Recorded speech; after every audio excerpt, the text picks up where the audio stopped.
สบายดีพ่อแม่พี่น้องมาพบพ่อกับสาวคนผู้ให้ถ่ายปีเมื่อนี้สิพาไปซื้อหวดข้าวเหนียวไปกับจักรยานคู่ใจเมื่อนี้ถือเงินมา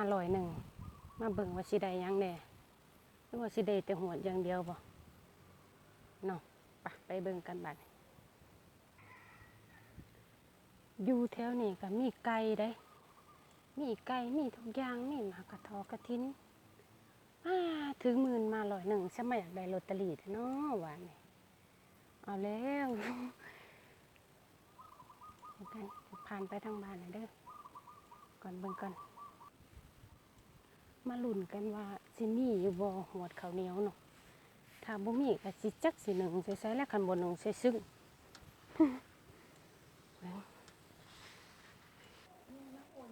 หอดแล้วเด้อร้านค้าป้ามีหวดข้าวเหนียวบ่อันจักบาทห่ะโอ้หวดข้าวเหนียว40เอาอันหนึ่งป่ะเหยียบเอาเลยบ่นี่ได้แล้วหวดข้าวเหนียวป้าเพิ่นบอกว่า40 บาทน่ะ31 บาทไปแล้วได้แล้วหวดข้าวเหนียว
เดี๋ยวให้เพิ่นไปก่อนนะ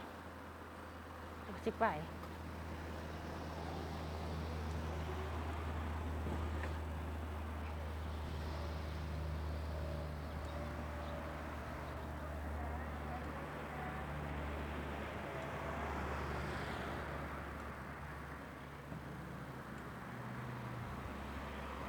ซื้อเดี๋ยวกลับมาไปเบิ่งอันนั้นพ่อใหญ่น่ะก่อน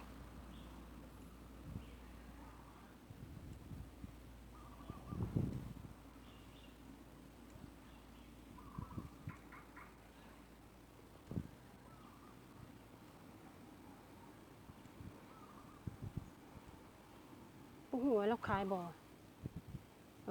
ได้กินอยู่มื้อนี้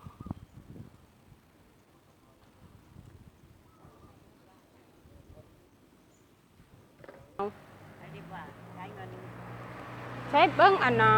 ใส่กระเป๋ามันเป็นใส่จังได๋ลุงใส่ทั่วบ่เอาหาอันเลยข่อยมีเงินอยู่โอ้ก็บ่ข่อยใส่เบิดเลยมื้อนึงเดี๋ยว